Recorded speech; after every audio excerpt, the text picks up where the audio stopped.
Zamir, welcome to the show. Thanks for joining me today. Thanks for having me on, Chris. Pleasure to be on.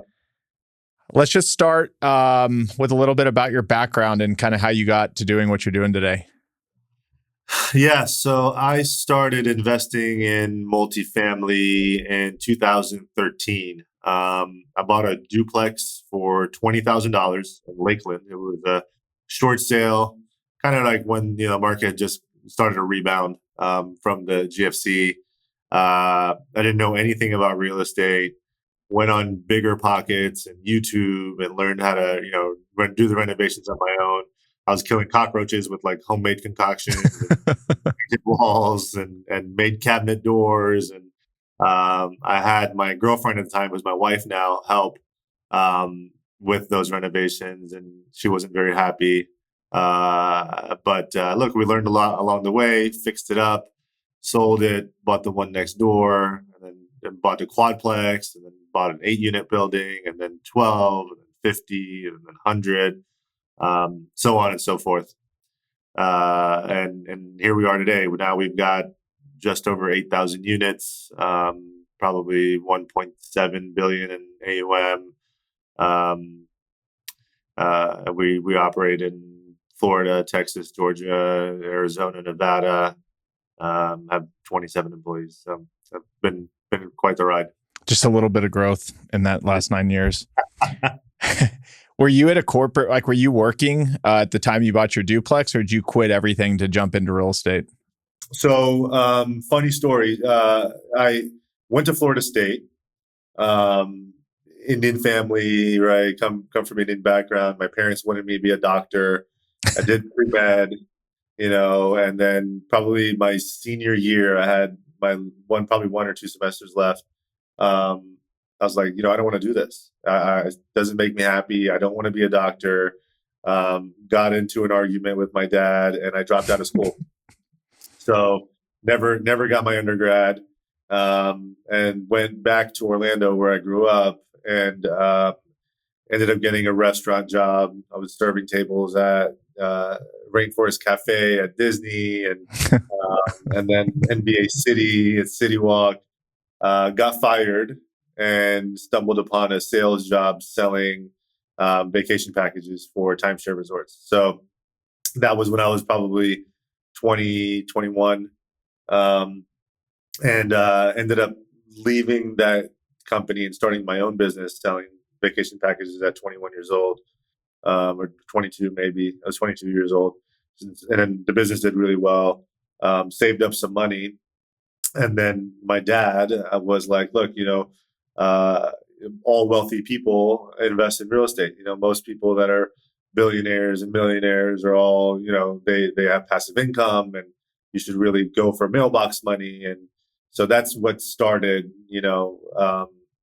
me buying a deal. Was really, my goal was to get up to maybe, $10,000 a month in passive income, and, have kind of a side gig. And then next thing you know, the whole business ended up having a mind of its own and took off. So ended up quitting or just selling my vacation package business, and went full time into real estate shortly after. All right. I don't know if I'm allowed to ask this question, but I'm going to ask it. What is it about the Indian culture that wants kids to become doctors? Because I've actually had another good buddy of mine, Rohan, that was on the podcast. And I think he had maybe it wasn't Rohan, it was somebody else, but he had like a very similar thing that you said. Is it something that like you're told from like young birth, like since you're a kid, or like what is it? So that's a great question. And, it took me a long time to think about as well.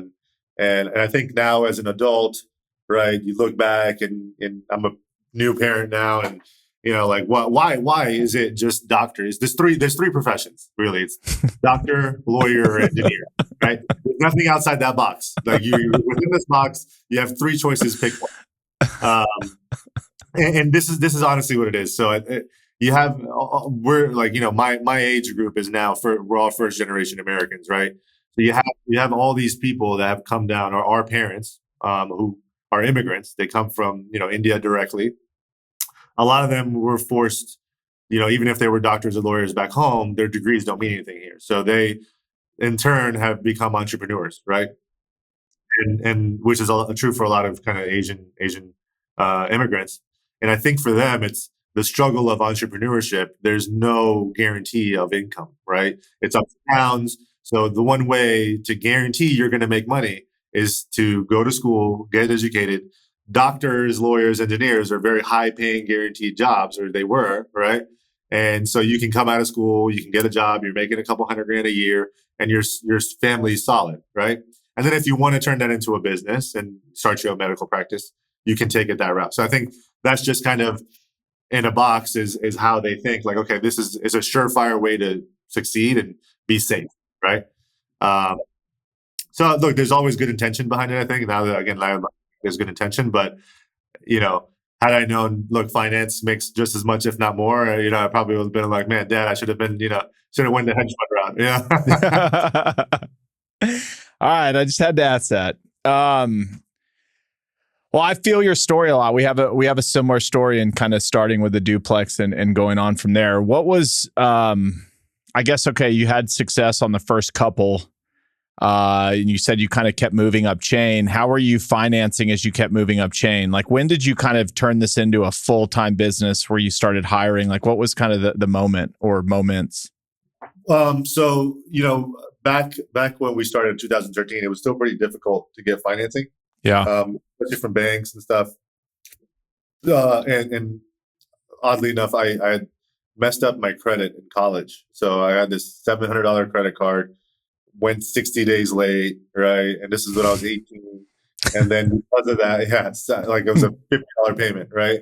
And my dad would always tell me, like, look, credit's the number one thing, right? It's one of the most important things in this country, right? You have good credit, you can do anything. So I couldn't get a loan. They couldn't get a real estate financed. It was sort of the combination of both of those factors. So that's why I was buying these cheap small deals, was because I'd have to buy them cash.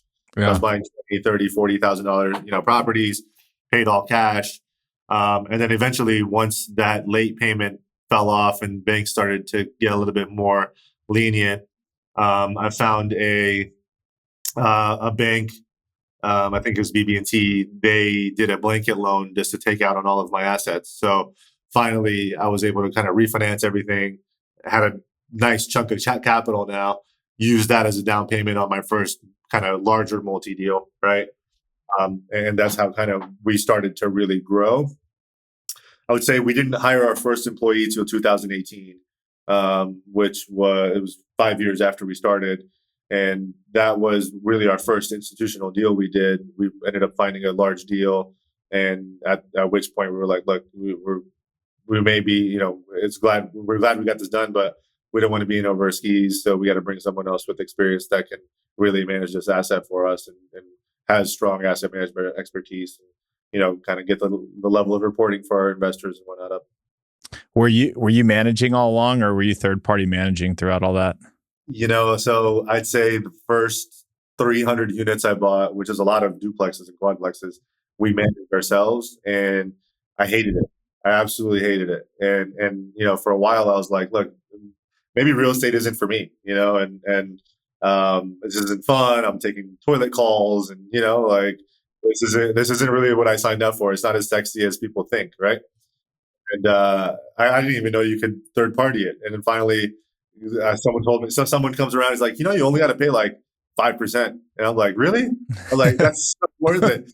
And then I went and got a property management company, and it was all blue skies after that. I loved it. And I got to really focus on what I like to do, was finding good assets and repositioning them.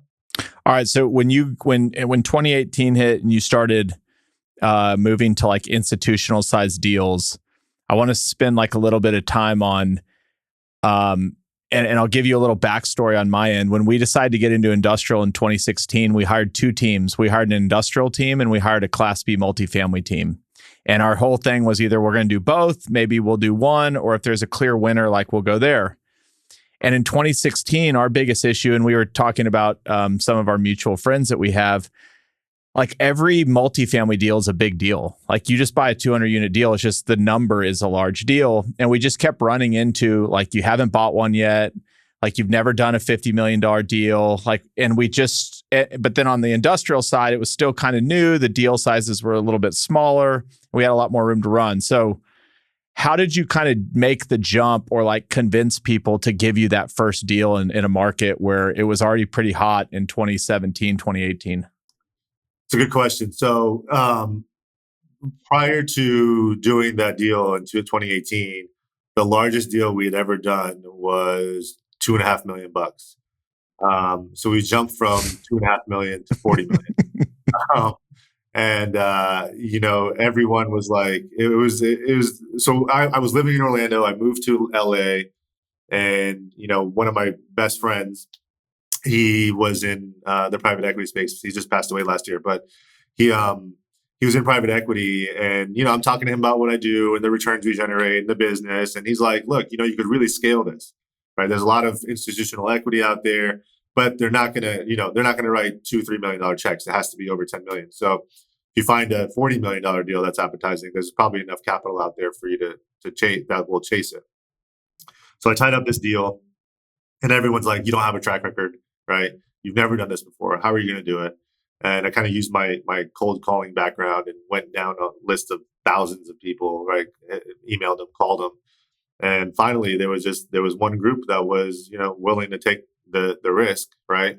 Albeit the economics were probably a little jacked and more favored on their side because of the risk they were taking as us as an operator. But they put covenants in there to where if we weren't hitting our budgeted numbers, I'd have to move to Atlanta.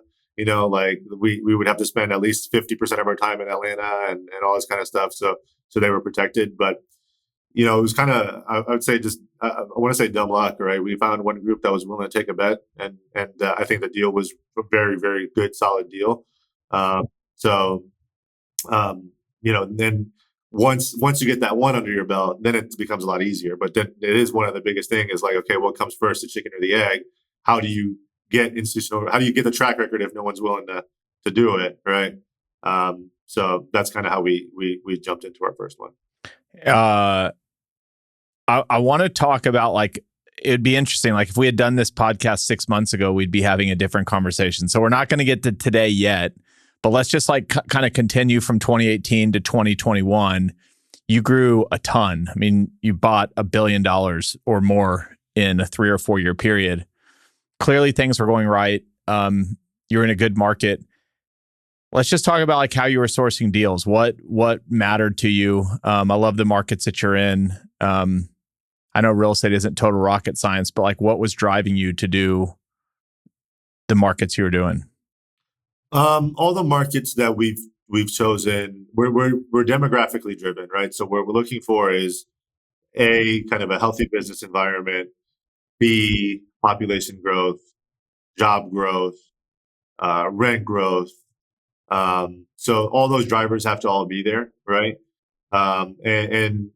We invest in the Southern Belt, so Florida, Texas, Georgia, Carolinas, Arizona, Nevada, all have seen positive trends. And I think we saw COVID kind of speed all the trends that were already happening, is what I like to say. Dallas, those are markets that were already growing, but I think COVID kind of sped that up a little bit.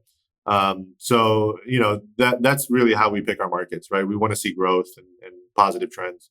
And then also, our equity sources, they'll tell you, they'll be like, look, these are markets we like. This is why we like them, and kind of you start to say, okay, well, we're going to start looking at these markets as well. Okay. We kind of stopped the property management conversation at 300 units. You didn't like it. I'm assuming you moved to third party. Have you stayed third party all the way through, or is that now back in house? No, so we've stayed third party all the way through. And as we continue to grow, we have this internal discussion about whether or not, does that continue? At what point do we bring it in? Do we ever bring it in? Right. I think those are conversations that should be had, but for different reasons, right? I don't think it's ever a revenue source really per se. Like I don't really know anybody who makes money on property management. But it is a control thing, right? I think you have a level of control. So TBD, I think for us, like if we did do it, it'd probably have to be closer to when we're at 20,000 units for it to really make sense, right? And do that. But like, look, it's a whole different business, right? So I think it's it's a HR nightmare. And you go from, right now we have 30 employees, to go from 30 employees to 1,000 employees overnight. I mean, that's a lot, right? So it's kind of one of those things that fundamentally is that something we want to do. So are you working with the same, like a national manager that's following you into every market, or do you have different managers depending on what market you're in? No, we have different managers. So, our portfolio is scattered across the country. And so, and we have different asset types where, asset classes, let's say we have C, A, B. So we try to find the best for that submarket and for that asset type, right? And which sometimes it's a smaller player in the market, or sometimes it's a national player. And how will you know in that market that I guess, what do you look, if you're going to a big market like Dallas, are you just going to run an interview process of the top 5 and kind of pick who you're best, or is there something you're really looking for? Because for you, and I'm digging just because I think this, like the manager is so critical, especially in the multifamily space where you're dealing with hundreds of tenants and people, and like what gets you comfortable with somebody? Yeah, so I think it's a experience or having units within that market. Like we own a couple of deals, the Walnut deals, and like the North Highlands area, right? And there's a company, Indio, they manage everything in that location, right? So we're comfortable with a group like that. So really, and look, management companies all give the same spiel, right? So it's hard to differentiate on an interview. I like to get references, right? And luckily, we're all friendly with other owners, right? It's kind of a very incestual business. Even yours, I'm sure you can talk to other guys and say, hey, look, have you worked with these guys? If you have, and what's your experience been like? Would you work with them again? Would you refer them? So it's more, I would say that's probably more important than what you're getting from the management company is, talking to people that are actually using these groups and, getting candid feedback. Okay, what would you change if you could change one thing about this group? What would it be? Right? What are your big pain points? And then what do you like about it? All right, you said you own C, B, and A. We don't have to go through every single one, but how are you creating value? Like, pick a fastball deal for you. What's like an ideal deal for you? And then I actually kind of want to drill in on the C stuff a little bit, but let's maybe say B or A. Like, what's a fastball deal, and what are you doing once you buy it? So, I think some of the A class stuff right now with the rents as fast as they've been moving, that's probably, there's so much loss to lease there and mark to market where you don't have to do much, if anything, and you just go in and you manage, better, and then you just capture the rent growth that's been happening over the last year, 2 years, right? I think there's a lot of opportunity still left in a lot of these deals where you go in, the new lease renews at $300 over, right? And you spend $0. So, I mean, that's something that we're looking for right now is kind of newer product that there's a good loss to lease story. And then B stuff, ideally it's something that hasn't really been touched. Maybe they've done the exteriors and the interiors haven't been done. But I feel like at this point in the cycle, a lot of the units have been touched. And you're probably 30, 40, 50% through on the renovations. And the C stuff, probably a little bit heavier of a lift. You're doing, more on the interiors and more on the exteriors. And honestly, it's getting a little bit harder to justify when doing some of the C deals because there's so much upside and you have so much rent growth in the newer stuff, right? Yeah. And you don't have the deferred maintenance, right? So we've really made it a point to shift our focus from the 70s, 80s C class deals to 90s and newer kind of A, B product. When you're doing the B, or you're doing some of these, are you doing any, like, when you say doing interiors, is it typical, just like the typical package, countertops, flooring, paint? Yeah. Basically your fixtures, countertops, flooring, appliances, right? And you're doing the same thing across the board for all your units. So you mentioned 30 to 50% value add. Are you buying deals that have already had 30 to 50% of the units turned, or are you looking for deals and then your goal is to get to 50% of them turned, before either a recap or a sale? Like, do you have a model there, or it's deal by deal? Yeah. So ideally we find something that's, 100% classic. We'll go in and do 30 to 50% of the interiors ourselves, and then recap or sell. We've got a bunch of stuff out on the recap right now market, as well as that we're trying to exit.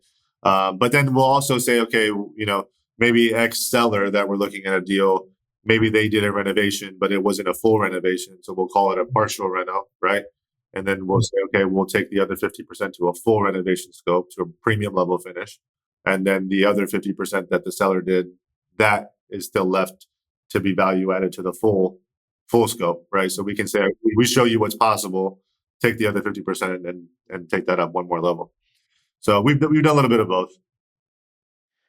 Okay, so since you're not doing property management in-house, and I'm trying to give some people an idea of how a great, how a company is set up, I'm assuming you have regional asset managers that are driving the business plans on every deal. I'm assuming construction's outsourced to the property management company, or do y'all do construction? No, we do construction management all in-house. Say our construction team is probably 8 people. Two high-level guys that are very, very experienced, come from big shops. We have, I think, 7 asset managers. And I would say each asset manager has the ability to handle probably up to 10 assets. But we don't have that. We don't have 70 deals. We probably have 30, 35. So, they're all handling about 5 deals each. And they're all regional, like you said. So we have someone in Florida, we have someone in Atlanta, we have someone in Dallas, we have someone in LA that handles West Coast. So, even though you don't property manage, I don't think it's not a thing where, okay, well, you're just paying someone else, they're doing all the work. Really, they're just handling the staffing, right? The accounting part of it, but you still have to hone in on, weekly, making sure that the operations are going the way they're going. You gotta drive the ship, right? And I think you're still the one coming up with the plan, the program, and the management company's executing, but there needs to be that oversight. Do you guys, this is a really nerdy question, but when I think of having different property managers in different markets, do y'all send them the chart of accounts that you want to see for accounting so that accounting looks homogenous no matter who you're using? Or do you deal with, this group accounts differently than this group does? So you know what, because we have different equity partners, they have their chart of accounts that they want to see. So often, even within the same management company, there's different accounting, right? Which tends to be a little annoying sometimes because there isn't like a template of something that just across the board. But every partner has their own little, this is what we want, this is what we need, this is what we need in reporting, this is what we don't need. So deal per deal, it ends up being customized for the partnership. And let's say it's not like an A deal where it's a lot of just lost to lease and it's a leasing play. I want to focus maybe on some of the B stuff. Do you have like a 90-day game plan going into each one? Like the day you close, you kind of mobilize and get going? Like what are the first, 90 days to 6 months look like after you close a deal? What are you looking to get out of that first 6 months? So I think for a lot of these deals, getting the exteriors done and the amenity sets, it's like just paramount, right? Because it's hard to justify. You can go in and do a bunch of interiors, but people aren't going to pay top dollar unless there's a reason to, right? Okay, well great. I can get countertops somewhere else, right? But why am I paying more? So like day one, we have painters go in, right? We'll have people start the exterior painting, at least start showing people we're starting to do stuff, right? And then, get the branding done. Any clubhouse, a playground, dog park, all that starts right away. We want to get that stuff knocked out within the first 30 days, because we'll start the interiors then too. And, by the time we get interiors back, we want to have a new product to give people and something that, they feel good about, right? We feel good about. There's a reason why you're paying more, right? All right. If anybody's been alive the last 6 months, well, actually, before I jump into that, explain real quick. We were chatting about it earlier before the podcast. How do you raise capital today? So now you own $1.7 billion. Clearly, I don't think you've self-funded at all. If you have, that's unbelievable. But How are you raising money today? You syndicating, high net worth, family offices? What does a deal structure look like? Yeah, so our equity is all institutional. We work with a few family offices, but mainly institutional equity. So structure typically for us would be a 90-10 or 95-5 JV. Our GP side of it, we started a GP fund a few years ago, which is how we funded our co-invest. And then more recently, we brought in a partner to the operating company that gave us $30 million of GP equity, took a small stake in the business. And that's how we're funding our co-invest. All right. Interest rates up, market crazy. Multifamily has been the darling. And I think the obvious is interest rates go up, things are become a little bit, they're not where they were 6 months ago. I really want to just get into like, how are you thinking about the market right now? Like what's on your mind right now?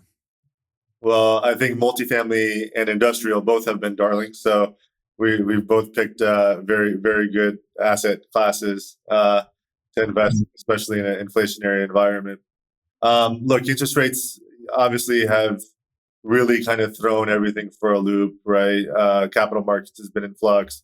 Rates are going up. Getting loans are harder, right? Your leverage is much lower now. So I think a lot of guys were doing 70% to 80% leverage deals 6 months ago.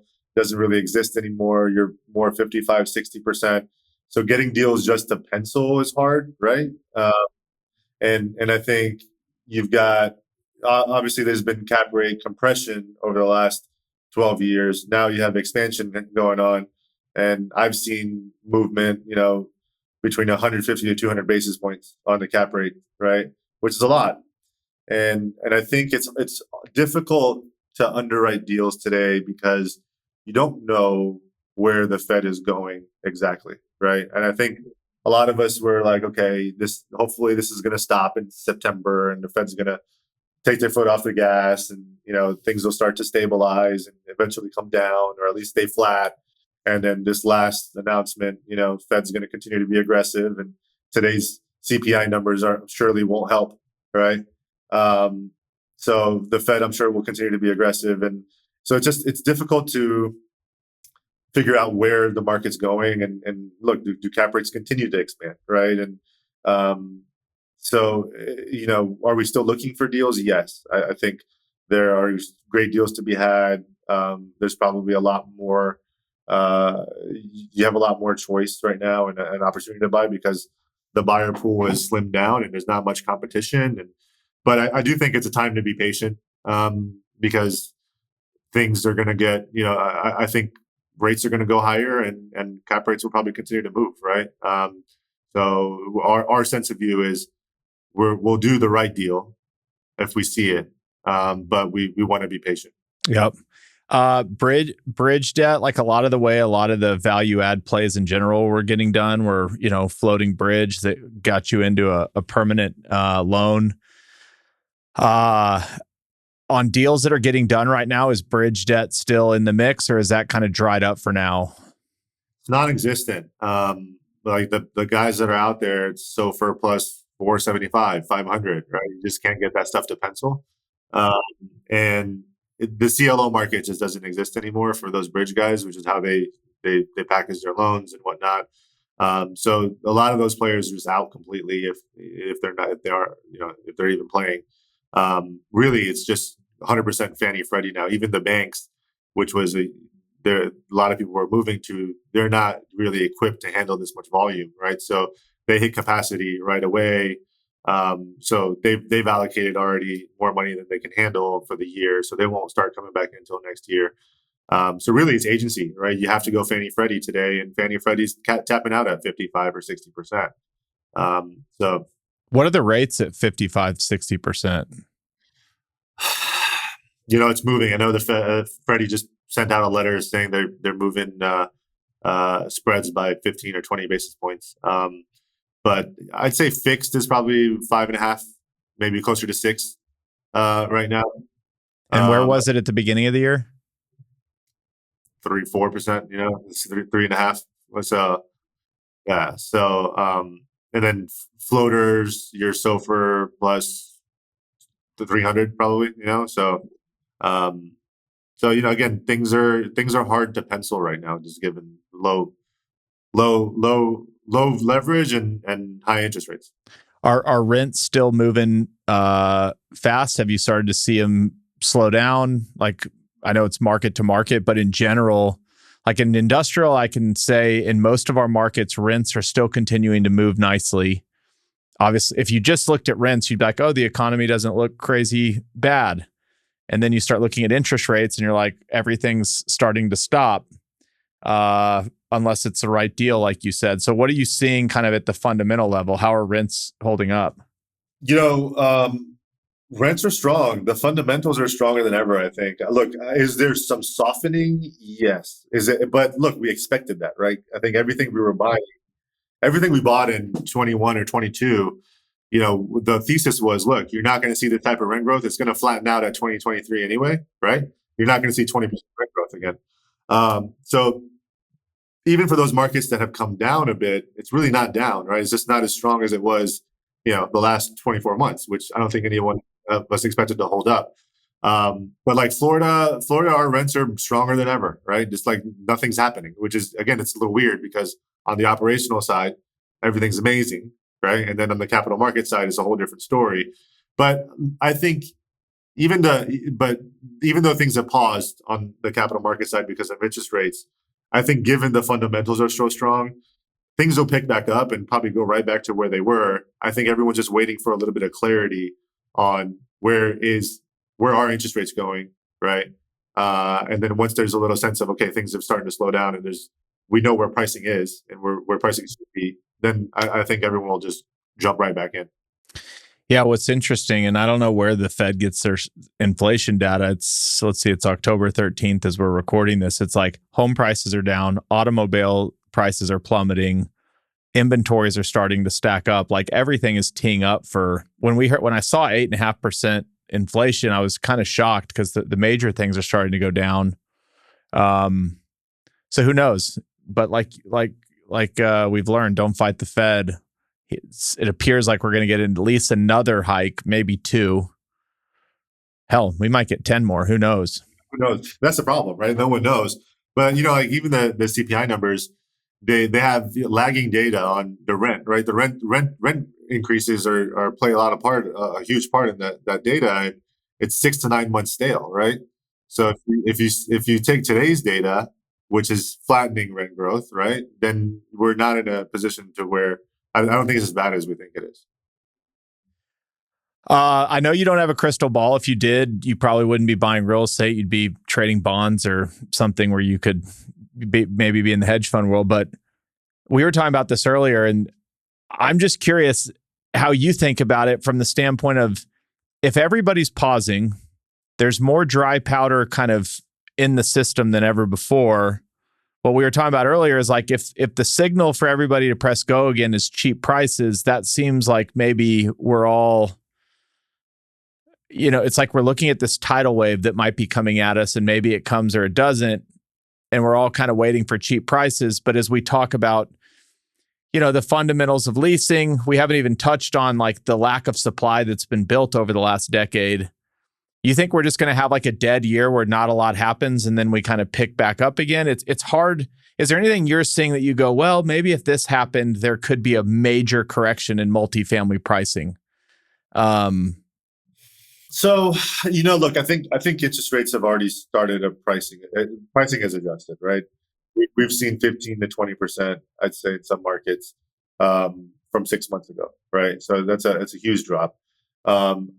We were just having this conversation today internally with our team, and here's the thing: I think all of us optimistically wanted to think that things would pick back up Labor Day, right? After Labor Day, and people want to close out the year strong and end off with good numbers. That didn't happen, and then optimistically we're like, okay, Q1 January things will pick back up after an MHC, and then the Fed comes out. There may be 2 more hikes, right, or maybe more. So now everyone's saying, okay, it'll be Q2. I don't know when it is, and I think it'll probably be 6 more months at least before things pick back up. But what I do know is that, especially with all these institutions, they do have so much dry powder. Every single person has raised the biggest funds that they've ever raised before, right? The funds just get bigger and bigger. And, I think everyone's waiting for the right time to pounce back in. But what I think is going to happen is it doesn't matter when people start investing, they still have a finite time to invest, right? And they have to allocate that capital. So it's going to flow back in. I think the floodgates will open whenever it does happen because they have lost time to make up for, right? Now, does that start to drive pricing back up? Probably, right? Because now there's going to be a ton of capital. So I do think in times like this is probably great buying opportunities because there's not a lot of people that are active, right? And it's a good time to scoop up good deals. And if you have the capital available and you have dry powder that you have that discretion, it's a great time. And is that what your capital providers are saying? Is like, look, bring us a deal if you find a deal. We're open for business. We're just kind of proceeding cautiously through Q4 as we watch the Fed. Yeah, and look, honestly, I don't know how much of that is, I think a lot of people are afraid to say or won't say they're out of the market, right? Because they want to stay in the loop. And I think a lot of people are window shopping and just trying to see where the market is going and try to keep a finger on the pulse. But yeah, I think, from what I've gathered is a lot of these institutions, look, they have investors they have to report to, right? And they can't justify doing a deal now. And yeah, it may be, maybe today, instead of if the market ends up being a 4.5 cap, and if they get a deal at a 4.8 cap today, they're willing to forego that small, premium before waiting to see where things settle. Because if things end up going to a 5.5 cap, they can't justify why they did a deal so soon, right? Because it's seen as risky, right? And then it's seen as, okay, well, they're also still trying to raise their next fund, so they can't say, well, we're going to wait and we're going to be good stewards of your capital, versus saying we're being aggressive and we're just trying to put it all out when we don't know where things are, right?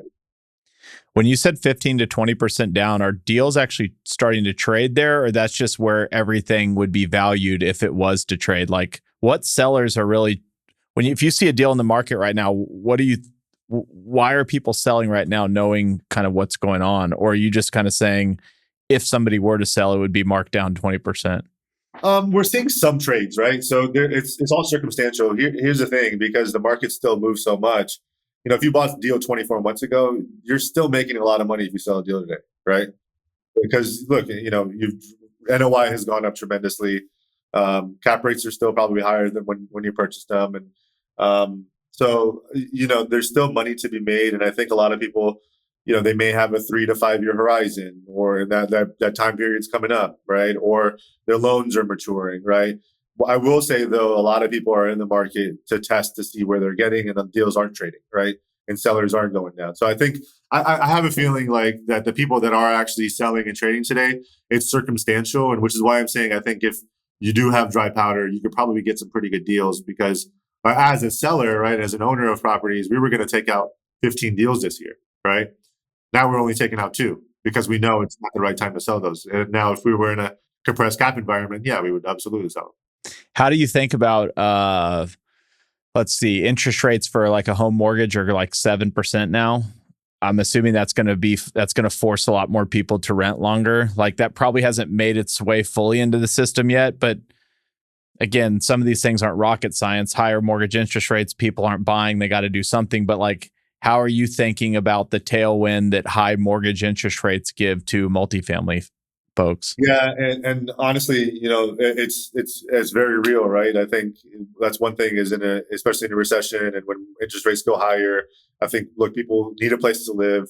Home buyers that were already might have been priced out of the market are for sure going to be priced out of the market now, right? They won't be able to make those mortgage payments and get those loans. So I think it bodes well, especially for the A and B class stuff, because those are your would-be home buyers that are now going to stay renters, right? And which is why I think the BTR space is so hot, right? Especially right now, and it'll continue to get even hotter as money continues to flow in. But especially now, where families want more space, and but they can't afford to buy homes, but still want to be in that transition area, may not be ready for apartment, or may may want to get out of the apartment, but may not be ready for a home. Yeah. All right, man. It's an interesting time. Sure is. I think what you built's incredible. I guess let's just kind of end it on, you're at $1.7 billion now. I bet you pinch yourself some days when you wake up that this is what it's turned into. Sounds like you got to thank your friend, the private equity guy that told you you could scale this thing. Where are you going to take this? What's the next 5-10 years going to look like? We want to continue, like, I want to get to 30,000 units. I'd say that's kind of the mark that we're at. We want to do development, something that we've been kind of eyeing on for a while. So we'd like to start some ground up business as well.